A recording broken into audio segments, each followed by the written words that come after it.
মাননীয় মুখ্যমন্ত্ৰীৰ জন্মদিন অহা 1 ফেব্ৰুৱাৰী আছে।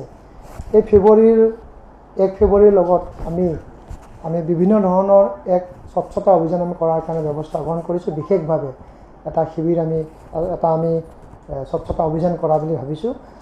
3 দিনীয়া কাৰ্যসূচী আমি কৰিব বিচাৰিছোঁ। প্ৰথমতে আমি 30 তাৰিখৰ পৰা 1 তাৰিখলৈ যেটো আমি কৰিম। প্ৰথম দিনাখন আমাৰ 30 তাৰিখে আমাৰ গুৱাহাটী পৌৰ নিগমৰ অন্তৰ্গত আমাৰ যিখিনি আমাৰ বজাৰ হাট আছে, আমাৰ প্ৰায় 9খন বজাৰ হাট আছে, এই বজাৰ হাটখিনি আমি চাফ চিকুণ কৰাৰ কাৰণে আমি ব্যৱস্থা গ্ৰহণ কৰিম। ইয়াৰ লগে লগে আমাৰ ৰাজহুৱা শৌচালয় প্ৰায় 100টাতকৈ অধিক আমি গুৱাহাটীত ৰাজহুৱা শৌচালয় আছে। সেই শৌচালয়সমূহ আমি চাফ চিকুণ কৰাৰ কাৰণে আমি ব্যৱস্থা গ্ৰহণ কৰিম। দ্বিতীয় দিনা 31 তাৰিখে যিসকলৰ ব্যক্তিৰ মহৎ লোকৰ ব্যক্তিৰ আমাৰ প্ৰতিমূৰ্তি আছে, সেইখিনি চাফ চিকুণ কৰি তেওঁলোকৰ প্ৰতিমূৰ্তিত মাল্যতৰ্পণ কৰি চাকি বন্তিৰে তেওঁলোকক আমি সুন্দৰভাৱে ৰখাৰ কাৰণে আমি চেষ্টা এটা গ্ৰহণ কৰিম।